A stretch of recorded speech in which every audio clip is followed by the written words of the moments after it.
expressivo de famílias esteve presente no último domingo na Praça Alcir Della Costa, no bairro Parque do Sol, em Nova Mutum, durante mais uma edição do projeto Famílias na Praça. Com um lindo sol, a tarde foi de muita diversão e recheada de brincadeiras.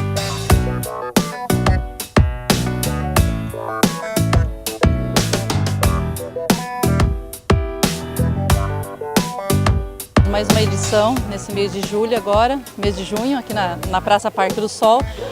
Graças a Deus a população tem participado, tem sido muito bom, né? Com a parceria da Secretaria de Educação, com a Secretaria de Esportes também está participando, né? Então a gente tem tido muito sucesso com a população, né? O projeto implantado em 2014 agradou a população e acontece em todas as praças da cidade, uma vez por mês. Cada vez é uma praça no município que está sendo prestigiado para nós poder então fazer com que a população venha à praça, porque se a população vem à praça, ocupa a praça, nós não teremos as praças com marginais, né? Então nós trazendo toda essa diversão, a gente veja que a praça ela fica alegre, a praça realmente se torna da família. A programação do evento contou com apresentações culturais e espaços para descontração, esporte e lazer, entre outros.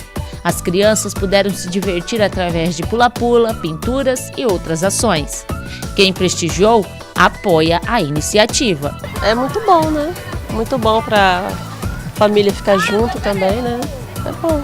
É um momento de lazer que a gente tem que trazer as crianças, ver as coisas diferentes, né? Juntando a família dos bairros, todos os vizinhos aqui, né? E tá todo mundo aí presente e curtindo. Um fim de semana muito legal. Para quem aproveita o projeto para ganhar um dinheiro extra, a alegria de sempre ver tanta gente feliz. Todas as praças que já temos, família na praça, nós estamos acompanhando. Cada dia é melhor, cada dia mais gente, o negócio tá bom, hein? Ainda durante a tarde recreativa aconteceu também os jogos do Festival de Verão, promovido pela Secretaria de Esportes. Depois de também disputar as primeiras colocações, o secretário da pasta conversou com a nossa equipe. Hoje nós começamos com o vôlei de areia, inclusive até eu joguei.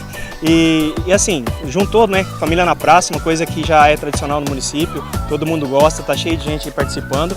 E juntamente com isso tem essas modalidades do festival que vão acontecer durante esse fim de semana. Então assim, eu acho que o pessoal tá curtindo, todo mundo que participou tá de parabéns.